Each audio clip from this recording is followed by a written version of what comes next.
Please welcome our moderator, Elif Begi Zaparoli. Thank you.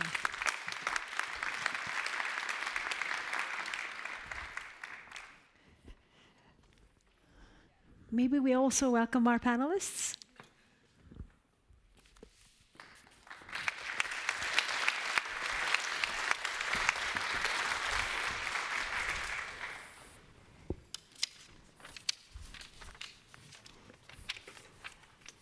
Good morning, everyone, and welcome to Berlin Global Dialogue and to our discussion on charting the course, global strategies for energy transition. We are all very proud that energy investment has been increasing. More than 50%, close to 60% of global energy investment has been in renewables. And we now have, again, more than 15% of energy consumption in renewables. So great progress that we've made as a world.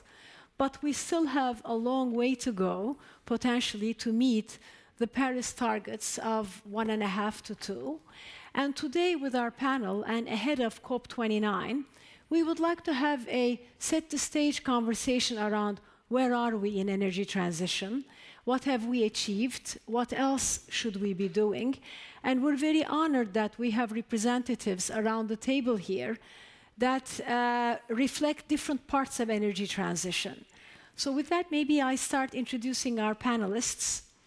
We've got Dr. Fatih Birol, Executive Director of International Energy Agency. And the fun fact, so if you were to ask any of the Gen AI, Perplexity, or ChatGPT type tools, leading voice in energy transition, Dr. Birol's name comes as the first one. So very happy to have you.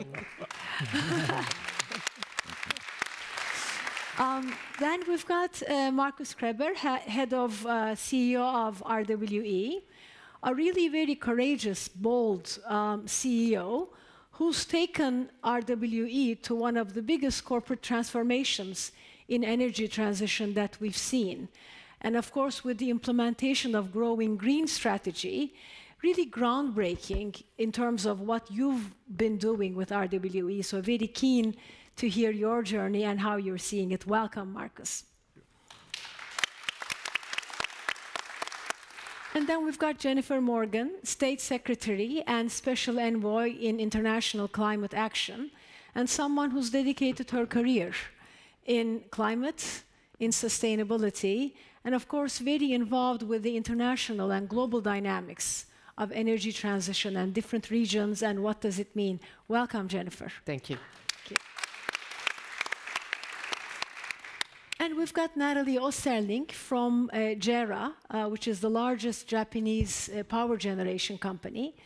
Nathalie leads the renewables aspect of it. She's an executive managing director.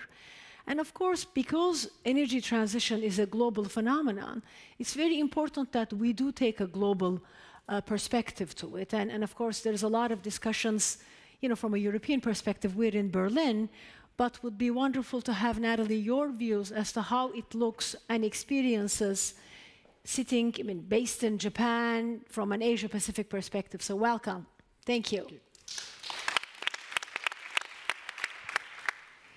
So, Fatih Bey, I would like to start with you. Of course, International Energy Agency publishes a lot of data regarding where we are from an energy perspective, investment, consumption, trends, technologies. You are also at the forefront of all of the international conversations, whether with sovereign actors or companies. I mean, you're really in the middle of a lot of international global diplomacy. So, and of course, we had the Climate Week in New York, you know, a couple of days ago. You were both there. So where are we? If you were to set the stage for us, we've made progress, but where are we? If you were to almost grade us as a world, how would you grade us? We are in Berlin. I am very happy to be in Berlin. First of all, I should say that thank you very much for hosting us, the German government. So thank you very much for organizing this meeting. Maybe I could say in the beginning two things, that the clean energy is moving fast and faster than many people realize, and I want to give a couple of numbers. And second, try to explain why it is moving fast. What is the driver of that? So we at the IEA, as you mentioned, we publish a lot of reports, maybe too many, one per day, more or less, nowadays.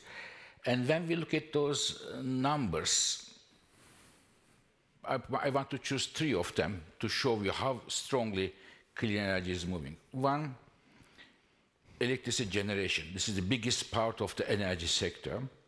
And every year around the world, in Europe, Asia, Africa, Latin America, everywhere, lots of new power plants are built. And when we look at them, this year, 85% of all new power plants built in the world are renewables. Alone, 85%. 5% nuclear, and 10% fossil fuels. So this is huge that the renewables, especially solar, is by far the #1 choice of governments around the world. Second, mobility. Electric cars are also going very strongly. 4 years ago, 1 out of 25 cars sold in the world was electric, 1 out of 25. And this year, more than 1 out of 5 cars sold is electric. And electric cars are becoming, first in China and soon somewhere else, cost competitive, the same price, with the traditional cars, the internal combustion engine cars. This is the second one. And third and the last data I want to give, which is for me the most telling one among all of them, which is money. We at the IEA look at all the investment the companies and governments are doing in the energy sector: oil, gas, pipelines, refineries, electricity, nuclear, solar, everything, the budget of the energy sector. 10 years ago, the budget of the entire budget of the energy sector was $2 trillion US. 1 trillion went for fossil fuels, 1 trillion for clean energy.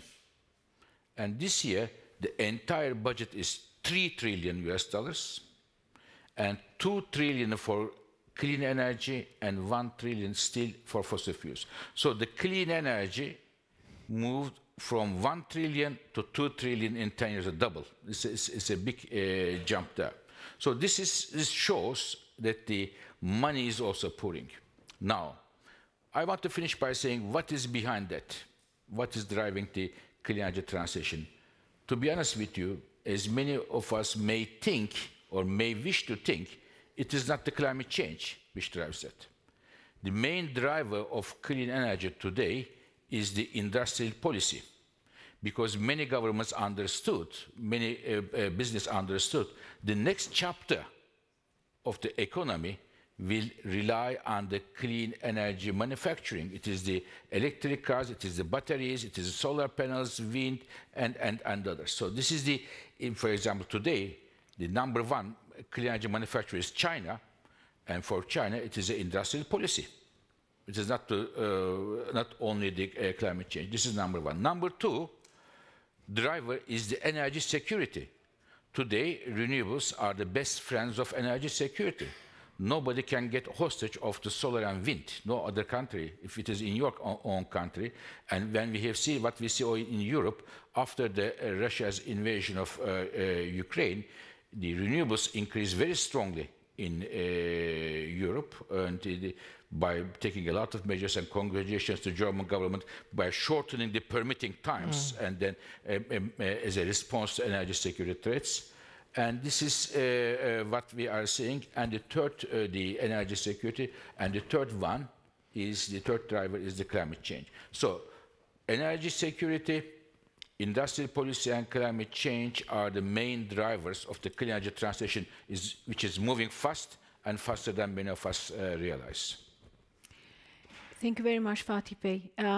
Markus, if we can turn to you, and in the earlier session we had this morning, you already shared some very interesting perspectives on, at the end of the day, what are the most important drivers, and maybe even obstacles or elephants in the room, as you've cited. So from, again, a large corporate who's really believed and committed in transition, and committed a lot of investment, and the corporate identity of your company.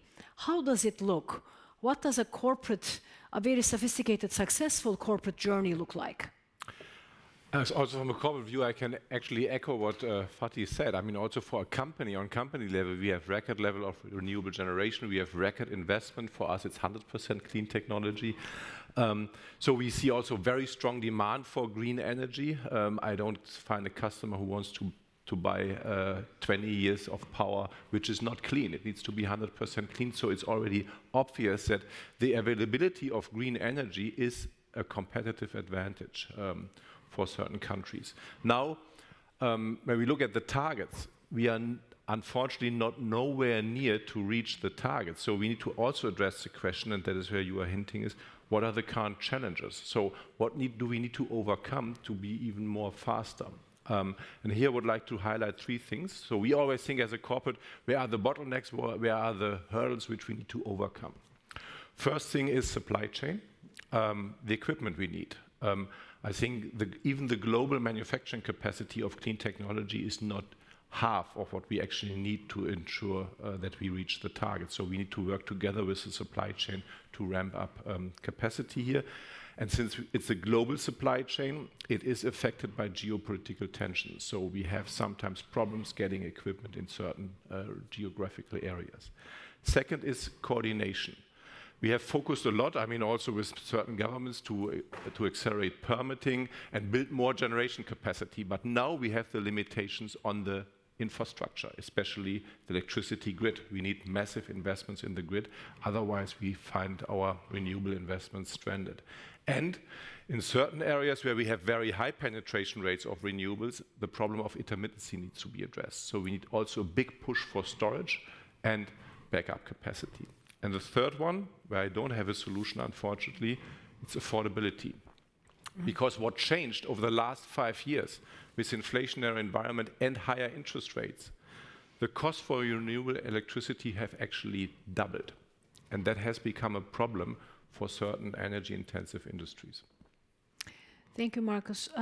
Jennifer, why don't we keep up with one of the things that Markus said and something that IEA and Dr. Birol also talks a lot about, which is this concept of trade, right? This concept that when we talk about energy transition, it is a global phenomenon, it is an international phenomenon, but there are other considerations that go into that, like geopolitics. Mm-hmm. So given your experience, given where you sit, how do you think of the global coordination, the global trade, and some of those factors and sensitivities helping or potentially hindering the global energy transition that went, especially recently, right? Because maybe from a globalization, deglobalization perspective, we may have taken a slightly different turn over the last few years. I think it's fair to say, certainly since the pandemic, for various reasons.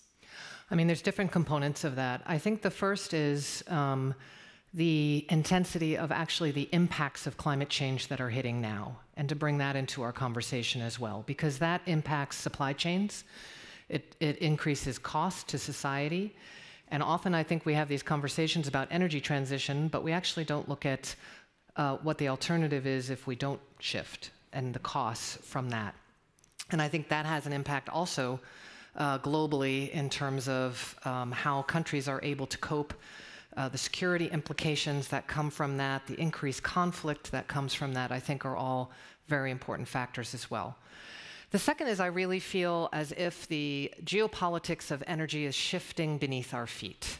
Mm-hmm. Because countries that never dreamt that they could be energy superpowers, and meet their own energy needs, first from renewable energy, are now seeing they can do that, but also they can be exporters. And so that is shifting, because all of a sudden there's countries that see an opportunity in energy that they didn't formerly have. And of course, you have fossil fuel producing countries or exporting countries that all of a sudden are challenged by this and need to diversify their economies. And we do quite a lot of work. I think what it means is, from a German perspective, we have over 40 partnerships with countries on energy and climate, because the markets are shifting. There's uncertainties. We know we're going to remain an import nation as we phase out, but also continue to import. And so those different factors, they bring uncertainty, but I actually see more opportunity, partially from what Fatih said, because the numbers are moving so quickly, because I think if you look east and west from here, if you look to China, if you look to the United States, you are seeing a pace and scale of change that I think means it is inevitable what's happening. The question is who diversifies most quickly from those export countries? What is the carbon intensity of their export? And whether or not we can work with the complexity that exists. I think when we talk about challenges, that's one that keeps me up a little bit at night, because we are working to do something unprecedented, shifting our energy system in a very short time period, because we waited too long, frankly, to really get serious about the climate crisis. And all the different pieces that need to move together when you are building new interests, but you still have vested interests that aren't quite ready to move yet. I think those are some of the key things we're working on. Thank you, Jennifer. Staying in that global theme, Nathalie, will you give us the Asia-Pacific perspective, Japan and other places that JERA is present in? Because clearly different regions have different challenges, different opportunities, different priorities, different cost curves, right? How does it look from your perspective, from an Asia-Pacific perspective? It's really interesting. I've been a part of, let's say, the energy transition for almost 20 years when the first offshore wind farms and renewables were built here in Europe. So I've lived a very Eurocentristic view, and I moved to Japan 3.5 years ago, and it kind of opened my eyes. To tell you a story, I have a map of the world in my office where Japan is at the center of the map, and I'd never seen a map of the world where Europe is not at the center. So it just it's something. I've taken the map with me. I've moved to London now, and the map is still in my office because I tell this story all the time. But it's really important because the energy transition and how it actually has worked and how Europe has led the way has been fantastic, and it's great, and it has brought a lot of economic growth to Europe and to European manufacturing and to European jobs, etc. But if you look at Asia, the situation is very, very different. If you take the example of Japan, Japan are islands. It's completely independent. There is no interconnection to any country whatsoever. It's completely dependent on import. Also, it has the history of what happened in Fukushima, and I have to explain that JERA was actually created in the slipstream of that event. So we have like 75 gigawatts of thermal power. There are not a lot of options to create an energy mix in Japan that is balanced when you're so dependent on import. And if you look at all of our activities globally and also in Asia, we have a lot of investments in countries like the Philippines, but also Taiwan. There's lots of geopolitical issues in the area, but also the cost of energy is still really important. There's the first priority there is to close a lot of the coal plants, maybe transition into gas, and then try and build as much renewables as we can. But the energy system in Asia is very different than the energy system we see in the US or in Europe. If you go to countries like India or you go to countries like the Philippines or Vietnam, you can see the problems and what we need to tackle in how to bring this forward very tangibly over there. Thank you, Nathalie. This session is supposed to be interactive, so we're of course also inviting all of the audience and guests to ask questions. Please raise your hands. I know that we've got some young participants, and there were some questions that I'd like to ask on their behalf, which is about the transition energy sources. And I think, Markus, you're calling them the flex generation. So basically natural gas and nuclear. Can we have maybe, Fatih, start with you, the role of nuclear and natural gas in this transition, and Markus, yourself as well. With pleasure. But since you said it's interactive, there is one word you use, Mrs. Zaporelli. This is, I think we will hear this in the energy debate, discussions, policy deliberations allowed, which is trade. I want to say a few words on that. Because now, I understand Asia is different, but not that different as well. Because today, when we talk about the clean energy, the champion by far is China, not Europe. Sorry for that. I mean, this is not, and China is the leading, and India is coming very quickly, especially in terms of solar.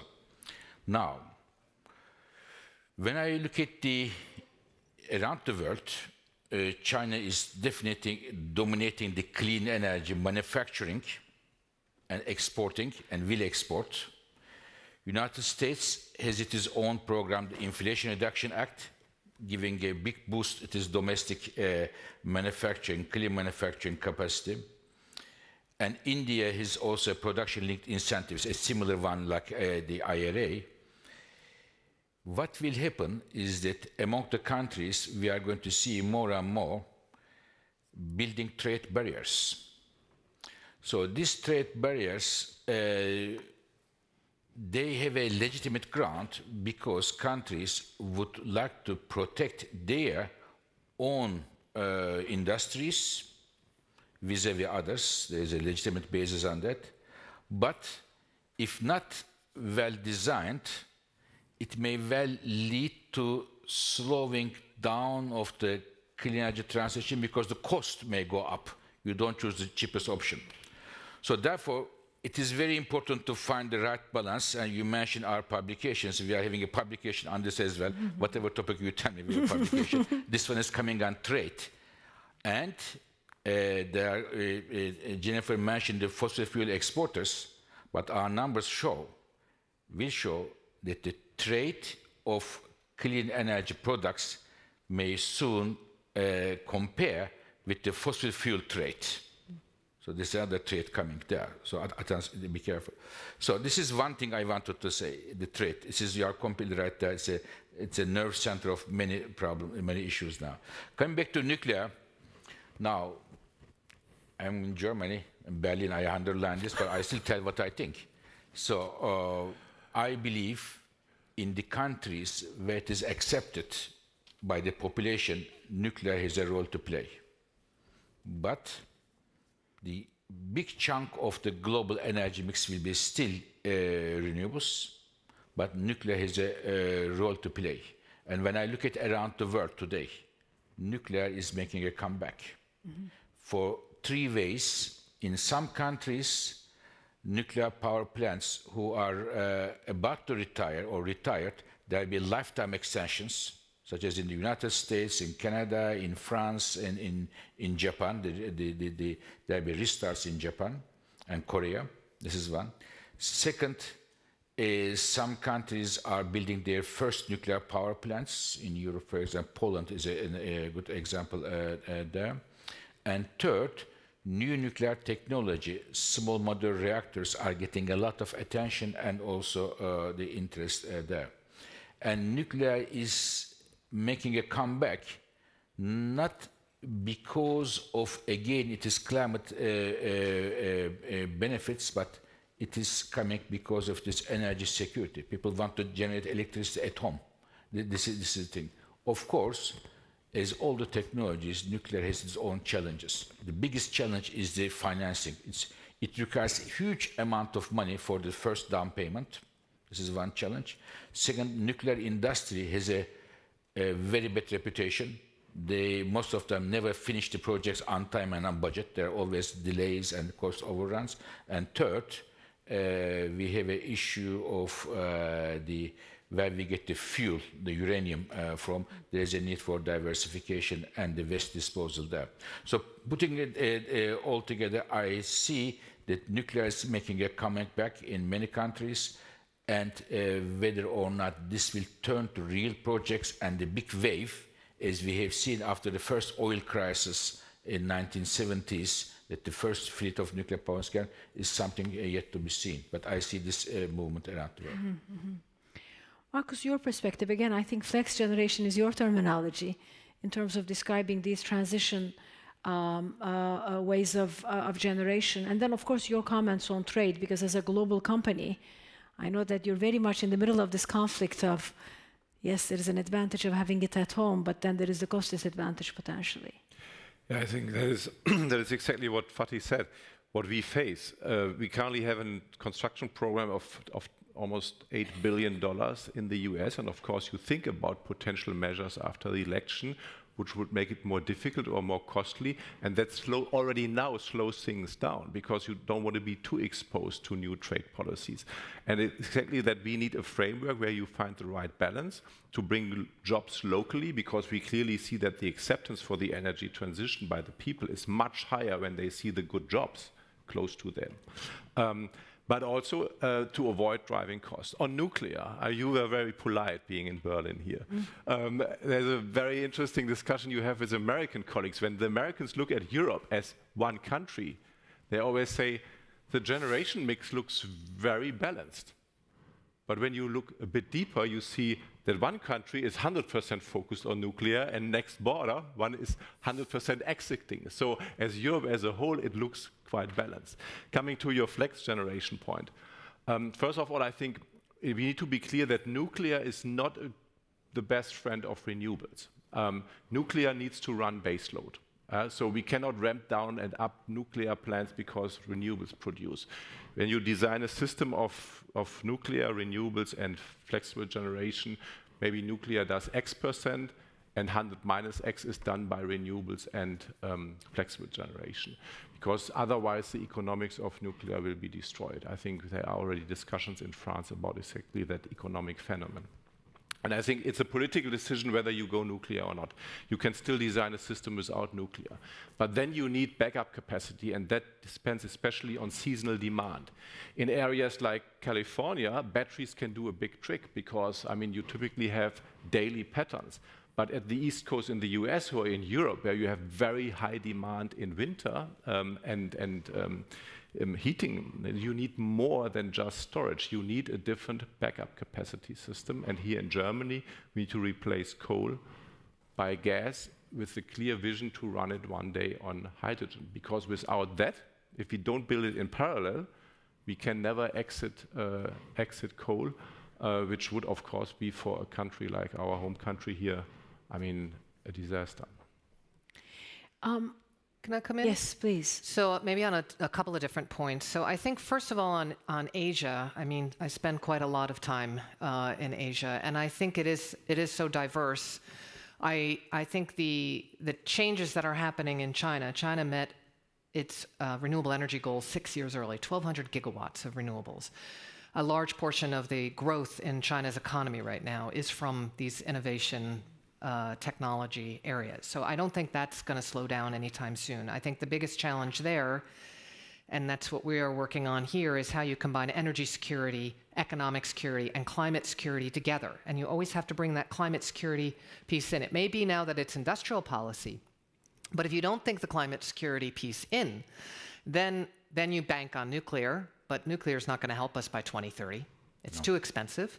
It's all of the things you know, and the technologies aren't there yet. All of the risks, and then you also except the lifetime extensions, of course. The lifetime extensions, countries, we don't want to do that, but countries are choosing to do that. That's a risk. It's all a risk question, right? What populations are ready to accept.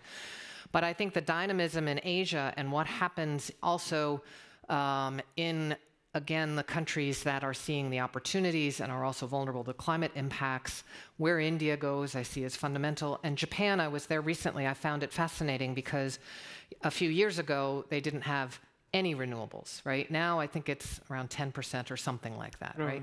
Yes. So to there, I think this comes in the trade and the energy security piece. My understanding is they're on the cusp of maybe patenting some new technologies in solar and in offshore wind, and then they're more independent from Chinese imports of those technologies. So we have to be thinking all of these things together. On nuclear, I think the pace and scale that's happening around renewables and grid, I wanted to bring the grid in the room because I think that is what I hear everywhere, is having a flexible grid, combining renewables with storage and that kind of a flexible grid. That's what we're working on with many countries around the world. And the nuclear piece, maybe some will come back, but the numbers just don't compare, Fatih. I mean, between what's happening on the renewable side of things. So I think you know, even if you think those three things together and you're looking at new nuclear power, my worry is more is that countries use climate as a reason, right, to build new nuclear. But we also know that if we don't have global emissions by 2030, we're not going to be in any shape. Also, the security implications. You are right. I mean, building a new nuclear power plant takes several years. Solar panel for 2 years maximum. But I am talking about the lifetime extension of the existing nuclear power plants, which can be easily available. And but if you decide to build a nuclear power plant today, it will not be ready for 2030. I agree with you there. And I think gas is, you know, that of course that's the big debate right now, right? We all agreed last year in Dubai to transition away from fossil fuels and to triple renewables and double efficiency. And I think when you have a 2045 binding climate neutrality goal, then you have to think that with as well. It's not an ever-ending kind of a resource. I just, you know, we have to bring climate into the room. I think often these energy discussions happen without really realizing what's happening around the world on the climate impacts, and we need to do that. And that has an impact, therefore, on how long fossil fuels. I mean, we know, IEA found no new fossil fuel installations should be installed, right? Yeah, and also what you see is that growth goes hand in hand with industrial policy and also long-term vision. And then trying to make that work in combination, like policy setting happens in like 4 years at a time or 5 years at a time. The energy transition is a long-term thing. It's something you need to look over different governments that follow after each other. And it's really important, and what you see that really works in China is that the industrial policy is really the driver behind it. I think in Europe also we forgot that we were once a manufacturing nation and now we're not anymore. And with everything that happened with Ukraine, etc., and energy independence being so important, it becomes really important to think how do you match the industrial policy with actually the goals that we want to achieve, and also have like a vision on where are we going. And for each and every country and for each and every region, that will look very different because the energy mix looks very different in all of the regions, but at least having the vision. And it can be wrong or right in hindsight. Like 10 years ago, Germany took some decisions, and people can argue whether those were the right or the wrong decisions. But you can only look back, like the only way is forward, to look at the future, and putting that vision out there is really important. Maybe picking up on this point of intergenerational versus the current political environment we're in, at least in democracies, that we have, you know, cycles which are much, much shorter. I think this was discussed at another of our venues. So there is this reality that energy transition is a long game, right? It does have to do with, you know, multiple generations, whereas in democracies, decision-making is shorter. Yeah. 4 years, maybe in the US, when you bring in the Congress, you know, 2 years or so. And of course, you've got the China example out there where there isn't that, let's say, conflict potentially, but that's another discussion because there aren't, you know, maybe we don't want to give up democracy and, you know, the way of life from that perspective. How do we think of that?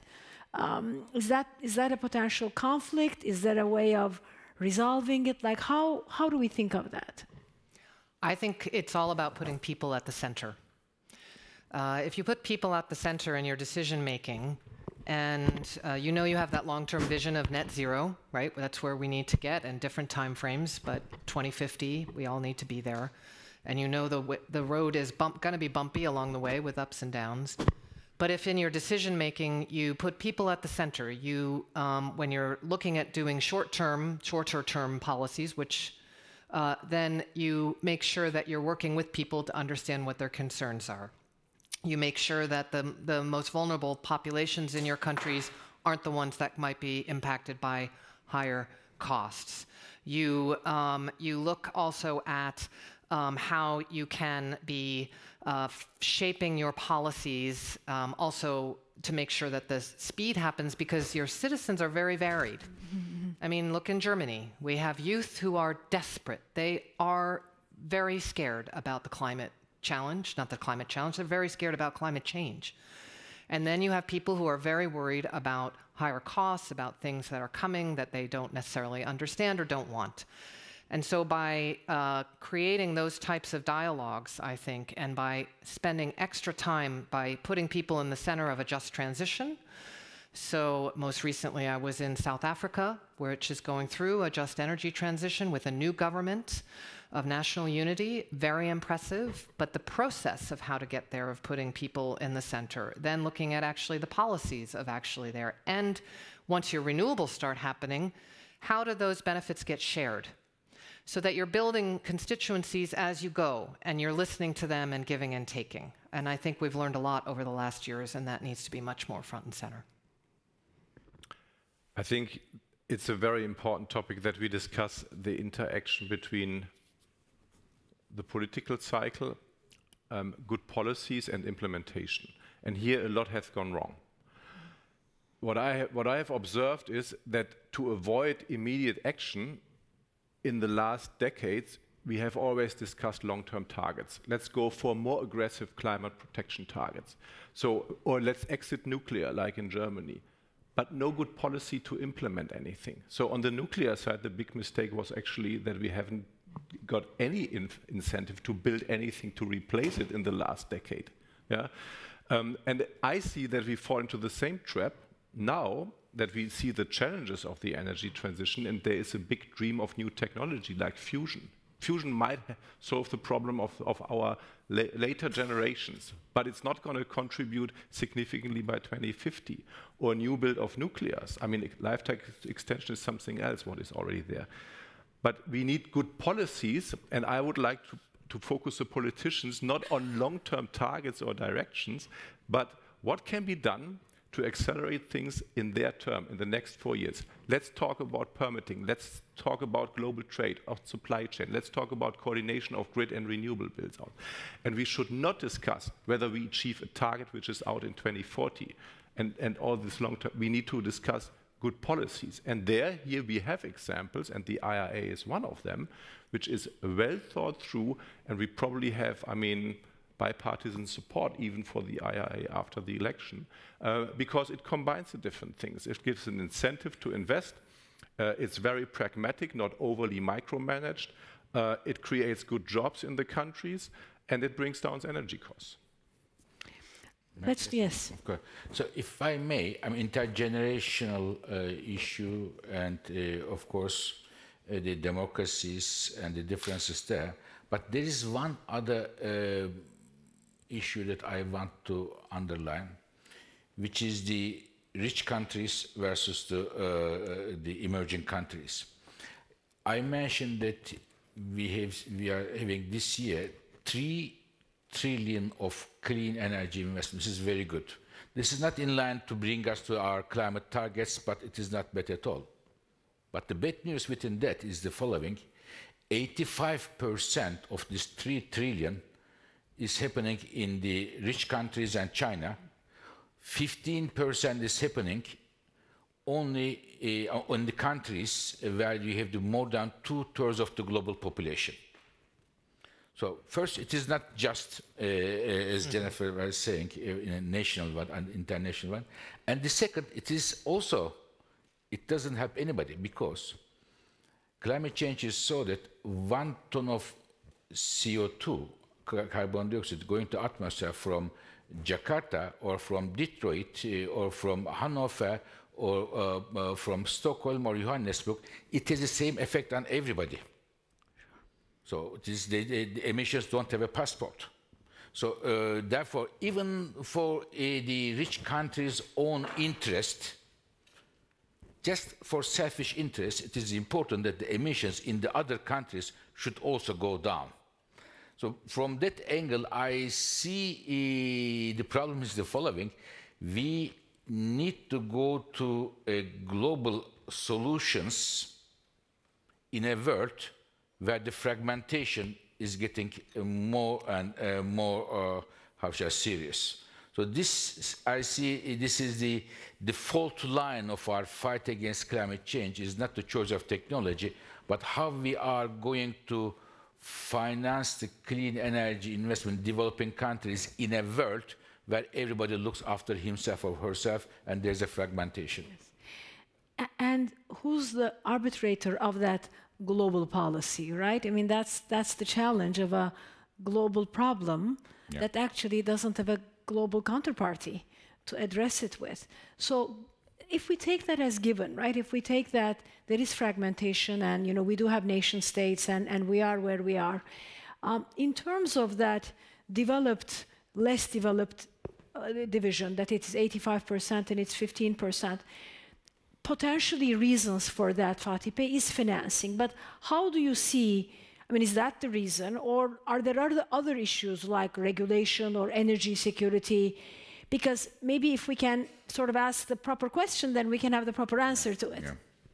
I think the main reason is to summarize with 3 words, cost of capital in the emerging countries. If you want to build a solar panel in Africa, compared to Belgium, the cost is 4 times higher because of the risk of the money. Nobody wants to go there. How are we going to find ways to de-risk it?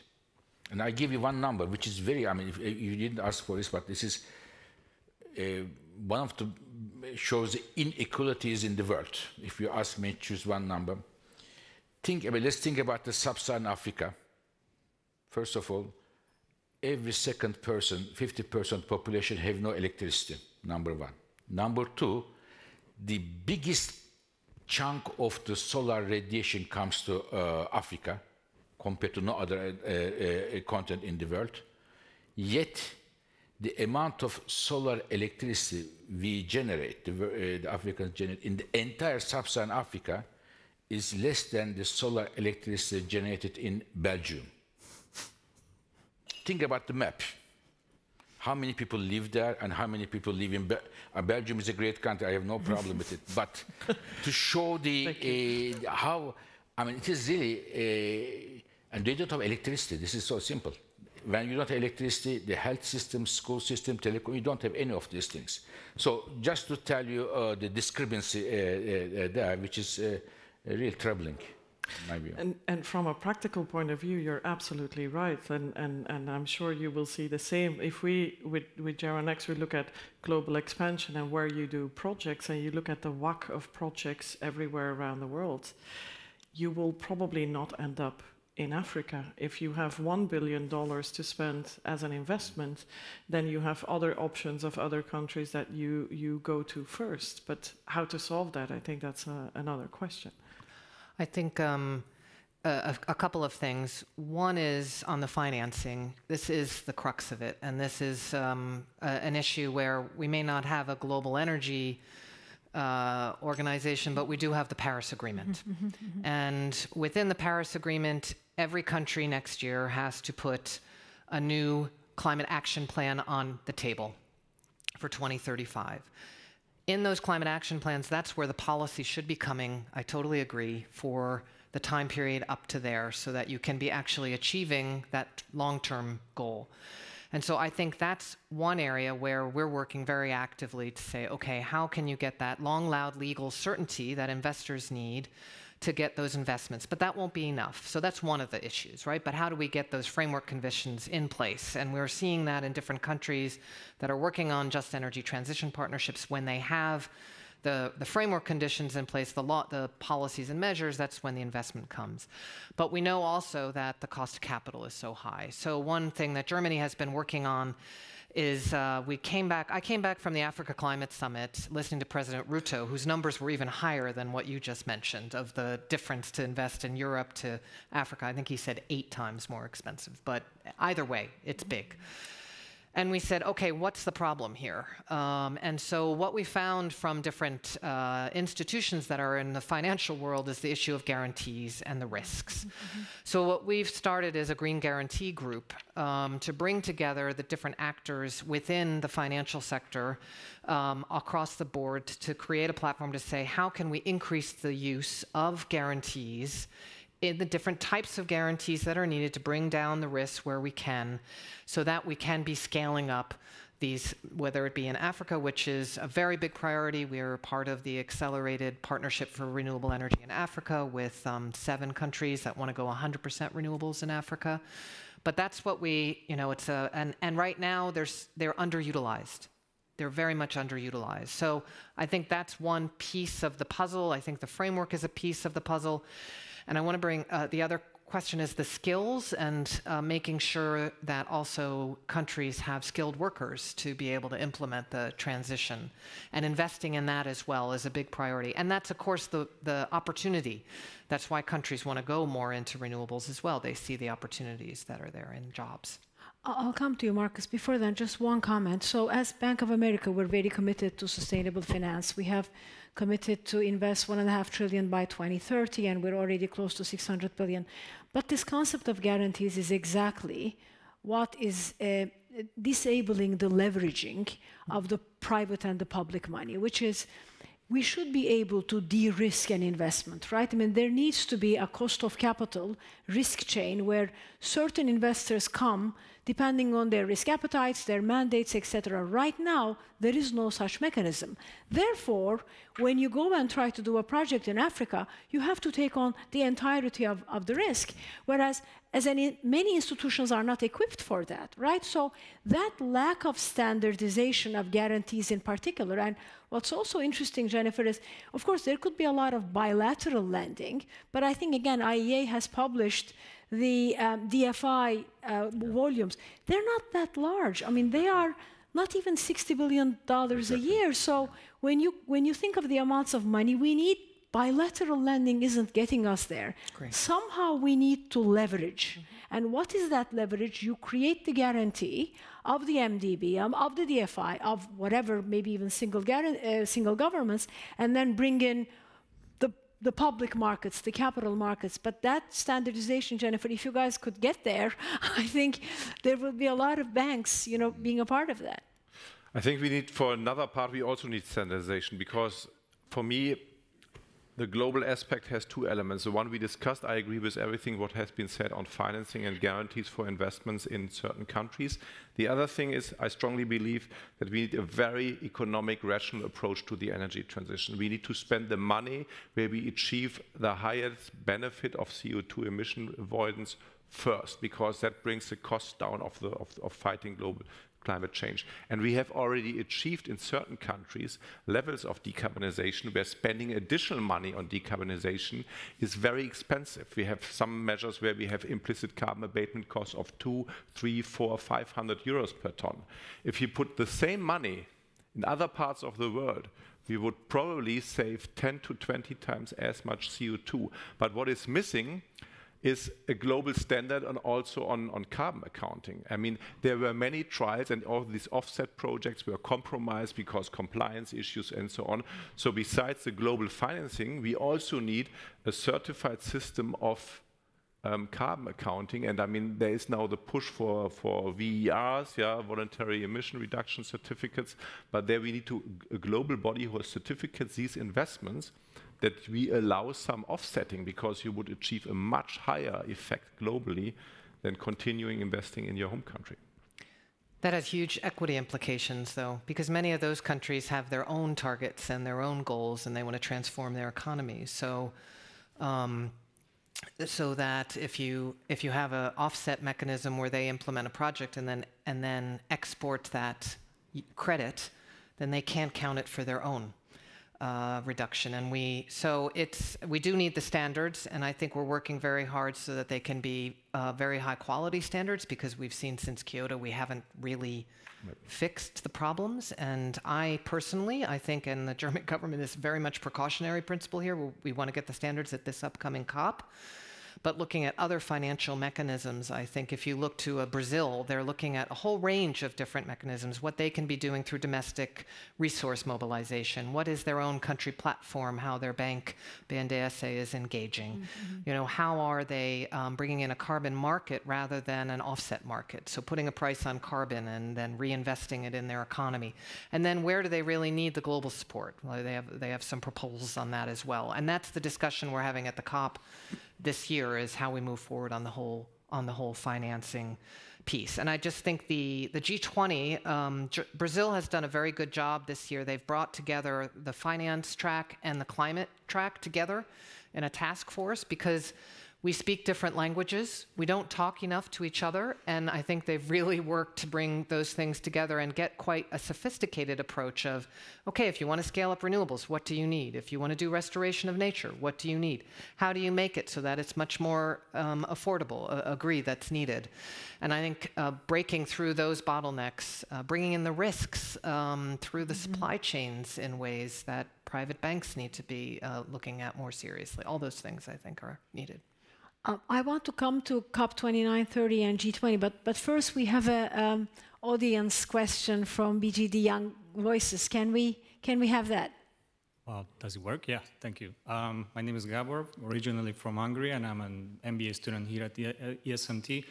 Ms. Morgan raised a thought on the skilled labor and why we're at the school. I'm interested in your thoughts as business leaders, thought leaders in the green talent shortage problem. First on this, and second, if there is such, then how do we solve it, and how do the public and private players work together on solving this?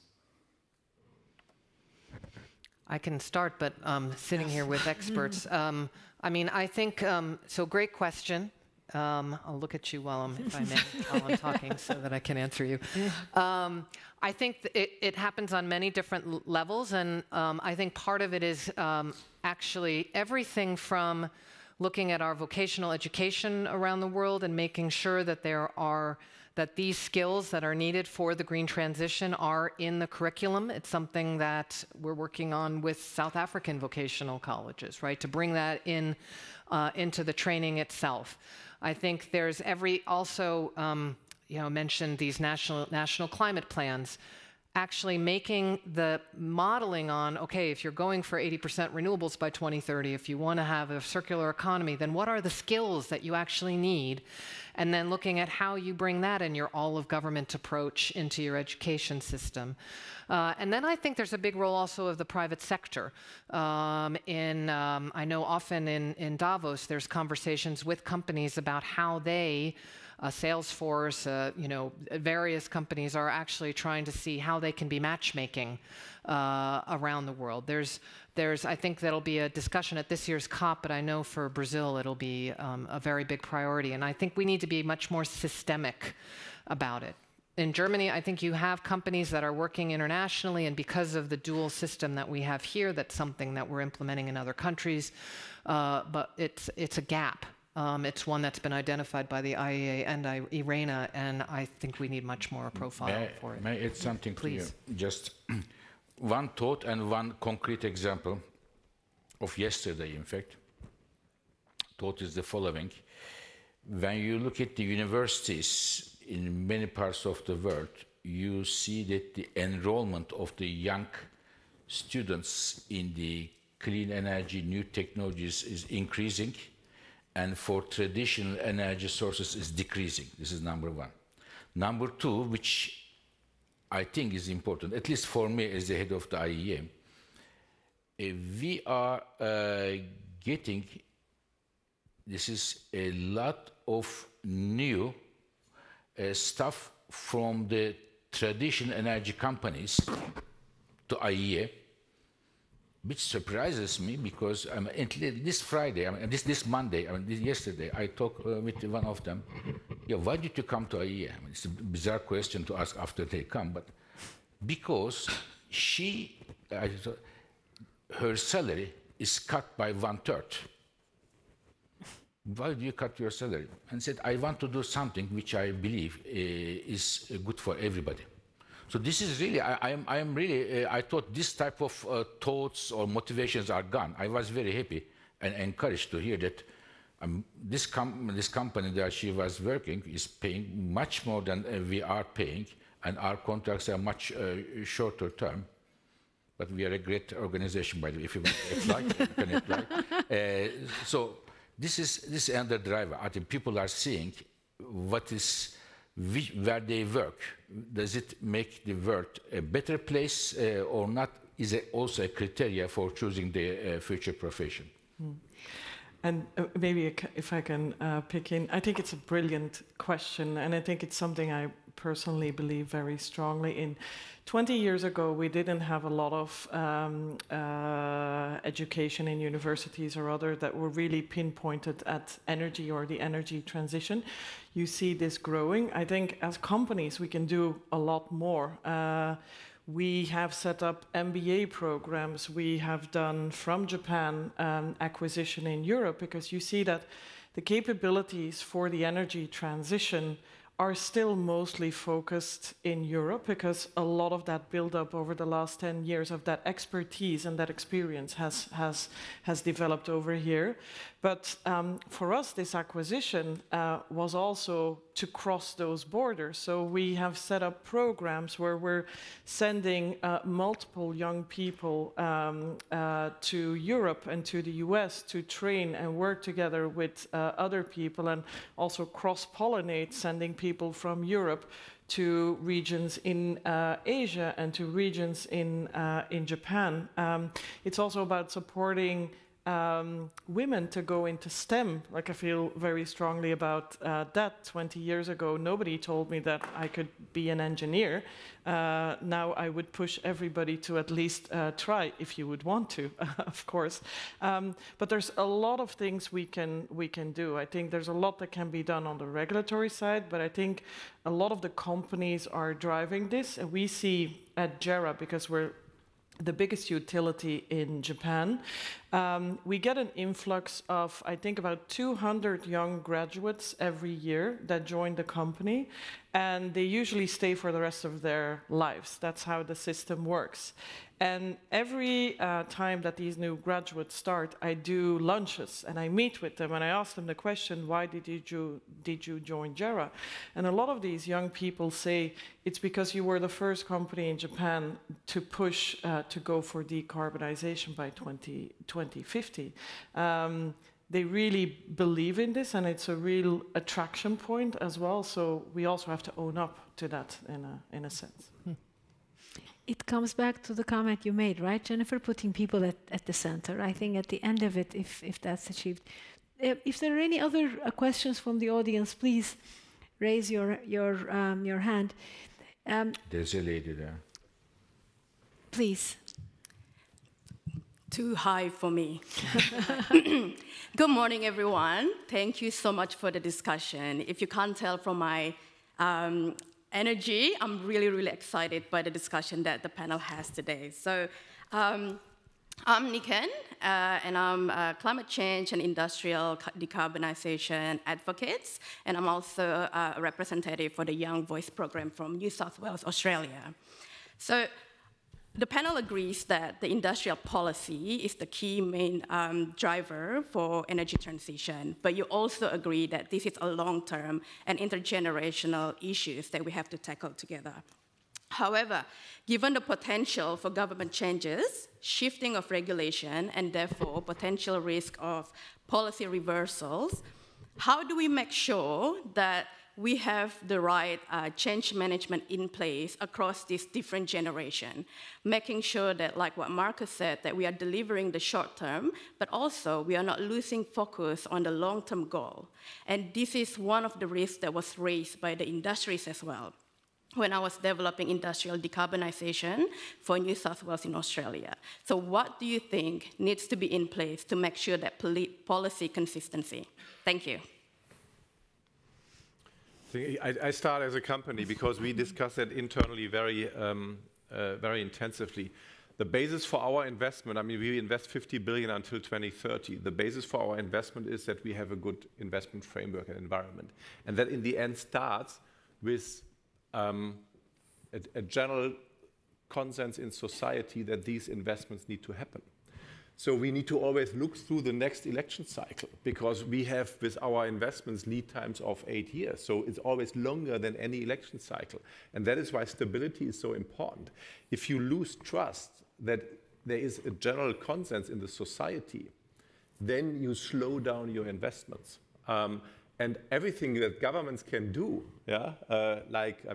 bipartisan bills in the US and things like that, where you can be sure that the fundamentals of your investment strategy are not shaken by a change in government, are helpful for this transition. So please, I hope at the end of the day, we are not going to choose clean energy transition democracy. Democracy is very good. I am very happy. It's a slow transition, but a good democracy, rather than the other way around. So I should tell you that to make it clear. Not that you are saying this, but there are some thoughts on that. So this is the problem with the energy world. Is the energy investments and energy, the fleet and everything is they have a long lifetime, as Markus mentioned. In the IT sector, the one telephone we have is 2-3 years of time. But if we build the power plant, it is 40-50 years with you. So therefore, there is a need for a long-term view strategy, and this is extremely important for the governments to lay down the strategy and give the confidence to the investors that they will not make a zigzag here. It is one of the pitfalls of the democracy which we love. I mean, I think policy frameworks, I mean, they're not necessarily just for 2 years. I mean, if the policies are done well, that it does represent kind of the center of society, right? We've just gone through this in the European Union. The Green Deal is still a center of European policy moving forward in President von der Leyen's commission that she has put forward in the Parliament. And now you see a prioritization on the clean industrial deal to also make sure and work with self-confidence as Europe that we are competing well in the world. I think the other 2 pieces I would add, one is an accountability mechanism. What are the accountability mechanisms? What are the enforcement mechanisms that can come in? And I think a big piece that often is underestimated is the importance of communication. So I think media around the world covers a lot about the costs, the challenges, the problems, etc. I don't see as many stories about the local startup that's now a billionaire. I don't see a lot of stories about, actually in the United States I see more than in the German media. There was recently, a couple weeks ago, a great story about the challenges in Minnesota of shifting away from a coal plant, the concerns of the community, how the jobs are being transferred, all of these types of things. And therefore I think it behooves all of us who are involved in this field to be communicating, to be not only talking about the facts, which the IEA gives us, and sharing those facts, but also to be working with people and getting those stories out of people. Because oftentimes I think in Germany there is so much happening on the ground, in Europe there is so much happening on the ground, but I don't think people actually know that that's happening and know that the jobs that are being created also in small, medium-sized enterprises are that big. So I would add in communications as part of the implementation strategy. You can't just do the law and then go away. No, you have to stay at it. Yeah, and as a large energy company, you're in this for the long haul. Like, you're in this with a long-term view. Like, as Markus says, governments change, but you want to create value for your shareholders. You want to create value going forward. So you move at a specific speed, and everything is cyclical. Everything will change. The economy will change, like the market dynamics will change, but you still need to keep a course and be flexible on how to get there. And you need to bring people with you. I see that a lot with a lot of the young people as well. You need to create a storyline that people are happy to support and that people are happy to invest in as well. And what you said is so true. I think it was last week I was at the Wind Europe fair in Hamburg, and there was also a lot of discussion about it's so difficult for the energy sector now, and it's so difficult for the renewable sector. And yes, that is all absolutely true, but you also have to stay positive, I think, and celebrate your small wins. And I think that also brings in people and brings in more people that want to drive the change and want to drive the energy transition and try to invent new things or think outside of the box or be innovative, because every small win of every project that you realize somewhere in the world can create a spark for somebody else to try and push forward on it. Of course. In the topic of political cycles, obviously we've got important elections coming up in November, and not only the US is the largest economy in the world, but we've had references to the IRA, and as a very successful implementation of policy, it is an industrial policy. Also, of course, we've got the history with the Paris Agreement. So do we think election outcome in the US is going to have an impact in the way we think energy transition? Do you think of this or another cycle? Anyone? Let's refer to what Fatih said, that we all love democracy. So, exactly. Thank you very much. Let's look through it. And in the end, of course, policies matter, especially when it comes to long-term investment frameworks. But what is the determining factor behind it? It's technology. And that's going back to the beginning of the discussion. What is actually the cheapest source of energy in the future? It is renewables, it's not fossil. And of course, demand. What do people want? And already today we see significant buying activity also from the corporate sector in the US for green energy. There is no obligation. They have no obligation to do that, but they still do it. So when I look at the demand side and the technology side, I'm optimistic that with another point of view now, maybe very short-term political measures are just noise, but in the end, technology and what the consumers want will determine what's going to happen. I look at the numbers all the time, and then I look at more in the US, the poll numbers, what's happening in Pennsylvania, in Wisconsin. I now learn all the counties in Pennsylvania. I didn't know anything about that, so this is to understand what is going on, to make something.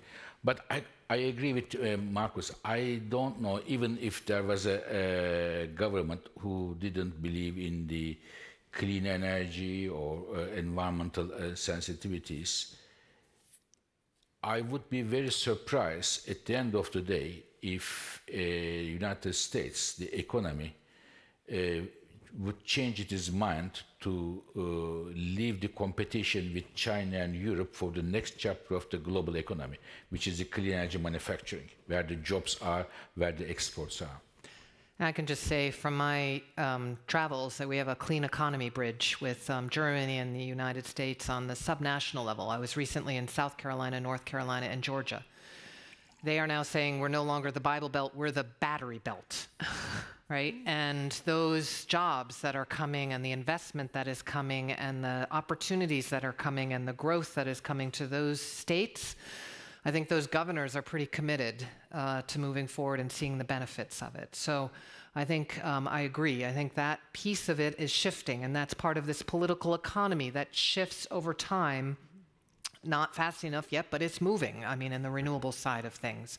And I think that is quite important. I think obviously we're wide-eyed about different implications. I think I can just say, having been in New York last week and all the conversations I have around the world, there is no doubt that every other country, if there were to be a repeat of the first Trump administration of withdrawing from the Paris Agreement, then the world went forward and implemented, and I think even more so now, I feel that determination, noting the difficulty, noting the challenges, not being naive about it, but also not being naive, as I said at the beginning, about the impacts that people are experiencing in their countries. We had a session last week with small island states. And that's, that's small islands, that's not North Carolina that has just been hit heavily by that storm. So I think those factors shake it up a bit.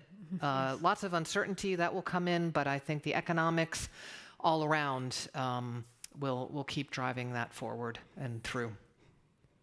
Any thoughts on it, Nathalie? Well, I think that last thing you said was really interesting. When I went to COP, I ended up sitting on a plane next to the King of Tonga. And it was a really fascinating man, and we were talking to each other about COP, etc., and I didn't know at first who this person was. And he was saying, yes, and I feel very strongly about this, and I really want to go here, because in 50 years' time, where I live, it's not going to exist anymore. And I said, what do you mean? It's the reality where people live in that is very, very different. Like, we're here, and we don't have any hurricanes in Europe, and you see what's going on in Florida. I have friends who live in Florida. But this has always, I will always remember this moment, because it was like such an aha moment for me, where this person said, look, I know my island is sinking, but I'm going to fight for it anyway. And it was very powerful. Maybe a few minutes on COP29, because obviously it's ahead of us. It's a couple of weeks. What would be a success of this COP29? Because in COP28, you know, there was a lot of thoughts as to what could be achieved, etc. How do you all think of COP29? I'm assuming as participants in it, potentially from a framework perspective and results perspective. Now, COP28 was very successful, as you rightly mentioned. There were concrete outcomes, and it provided a roadmap for the, at least for the global energy sector, what needs to happen, what doesn't need to happen. What needs to happen was, as IEA has suggested, tripling the renewable capacity, doubling the energy efficiency, reducing methane, and transitioning away from fossil fuels. It is more than 200 countries signed up. This is excellent. So what I would expect from COP29 is how these targets are going to implement it. What are the implementation? For example, if I give you one example, three times the renewable capacity increase doesn't mean 3 times the renewable generation increase, because you can have the power plant, but to bring the power plant, the power produced there, to the homes or the industries, you need grids.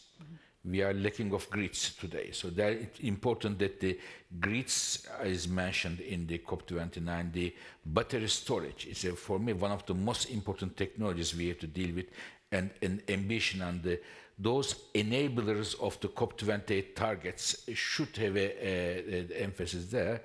And perhaps the main issue, or another main issue, is the next financial support for the emerging and developing countries. There is a discussion going there. I am only worried about one thing. COP28 was very successful, and if we have too high expectations from COP29, and if it is not successful, as Jennifer mentioned in the communication side, there are people who are eager to celebrate every single bump on the road to clean energy transition. They will try to get the upper end. So therefore, I don't want to put the expectations too high. I hope there will be solid, good outcomes. And this will, the year after, it will go to, after Baku, hopefully successful meeting, it will go to Brazil, where I expect that the emerging countries' concerns will be heard in large terms. I mean, you can be assured Germany and the EU will be working very hard to make sure we have very solid, ambitious, and fair outcomes in 2 areas, I think, to highlight. You mentioned both of them. One is, okay, we have these goals. How are they being implemented? What can we be doing multilaterally in order to be moving those forward? And there are some, you'd say, Maschinenraum, like engine room kind of negotiations that don't sound very exciting, but they're quite essential about how countries can work together. whether in their next national climate plans they put their tripling, their doubling, and their transitioning away from fossil fuels in there, and what initiatives are there on grids, et cetera. So really being able to say, look, the world was serious, we're moving forward on implementing what we found last year. And actually, and the IEA and is doing work on this, tracking where countries are so that there can be some accountability of who's doing what moving forward. The second is finance. And this is the year, I think, where there is an opportunity to get this more right. You know, in Copenhagen, the developed countries agreed to fund $100 billion by 2025, yes, or 2020 rather. That was achieved now 2 years later. But that discussion was about this $100 billion. We know it's about so much more than that. So what we're really looking to do is to create a multi-layered approach, a new framework for finance, for climate, where yes, you have that public finance question, which I'll come back to, but then you also look at how can guarantees in private sector be leveraged, how can private sector be leveraged more through guarantees and other instruments? International financial sector reforms. How can we accelerate those? How do we deal with the debt crisis? Because many of these countries don't have the fiscal space to be doing anything. So you can see these, what innovative mechanisms can we be using to raise the funds for loss and damage, which is happening around the world. So kind of you can almost see it like an onion, leading out to a global investment goal of where we need to be getting to. At that core, though, you know, we need to have those public funds, which is a very challenging debate.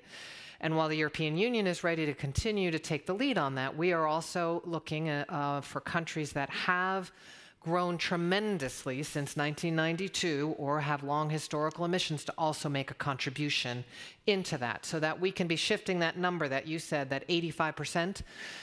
These funds need to be moving into developing countries. And that's a big outcome. We will work hard until the last minute. We will get it. I felt a lot of determination last week in New York. It's not going to be easy. It'll be very tricky and very challenging, but we've got to get there. Thank you. Any final words on this or any other topic? No, I mean, as a representative of a corporate, I'm already happy that it will be about implementation and execution. Yes, yes, of course. Nathalie, any thoughts on your end? Yeah, I think as I said, the road forward is very, very